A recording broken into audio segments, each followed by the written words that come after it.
would you eat a mint through that fishbowl? When Spider-Man's Shattered Dimensions was announced, my response was one of worry and excitement. On one hand, the last movie tie-in was shit, and this one was being made by a company whose previous experience consisted of iPhone games. So on the other hand, it's Spider-Man, and it's not a movie tie-in, so it might have a chance of being half decent. Now, having finally got my hands on it, I can confirm that I needed have worried.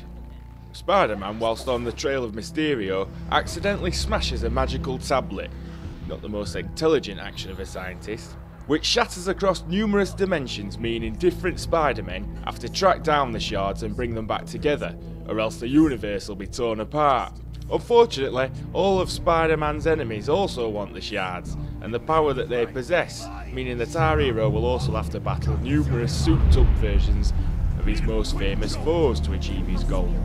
Finally, we get a game worthy of the character, which is mostly because we get a bit of character. Out the base!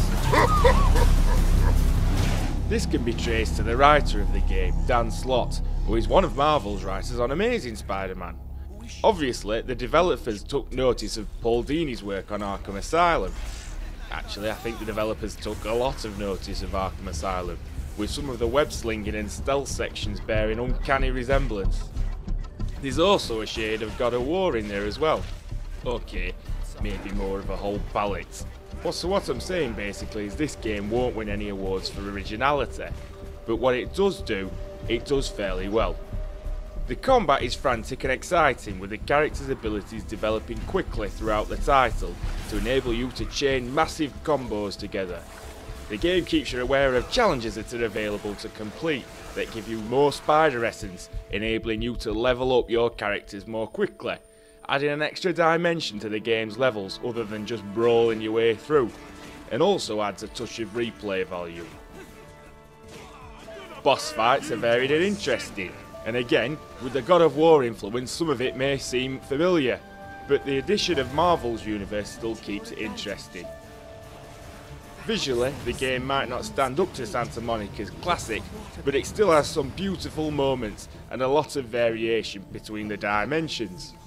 Unfortunately, that's where the variation ends, and somewhat disappointingly, the gameplay between the dimensions, in spite of a few extra abilities here and there, is pretty much the same. With the exception of Noir and his stealth takedowns, the game is just a run, swing and brawl affair. Oh, alright, 2099 does a bit of free-falling. Even that does little and lasts a short time. Some of the web slinging can be frustrating, with the game struggling to find the difference between a web swing and a zip line. I think different buttons or a button combination could have prevented this. I also came across some really bad glitches in the game, with sometimes the levels failing to progress, and here Spider-Man doing an impression of Dalsim, before getting held lovingly by Sandman instead of dying.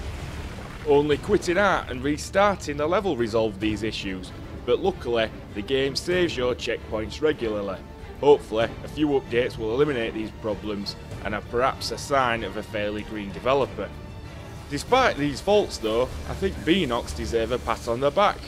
There's clearly a lot of love put into this game, and whilst, like I said earlier, it's not the most original title you'll ever play, it is engaging and funny, if a little frustrating at times. If you're as big a fan of the character as I am, it's a must-have, and a massive improvement over the last attempt. Proof again, if ever it were needed, that movie tie-ins are shite, and that original storylines by writers close to the source material are definitely the way to go. Just hand over the fragment and no one gets hurt. Admittedly, it'll be less interesting, but that's a small price. Heads or tails? Help!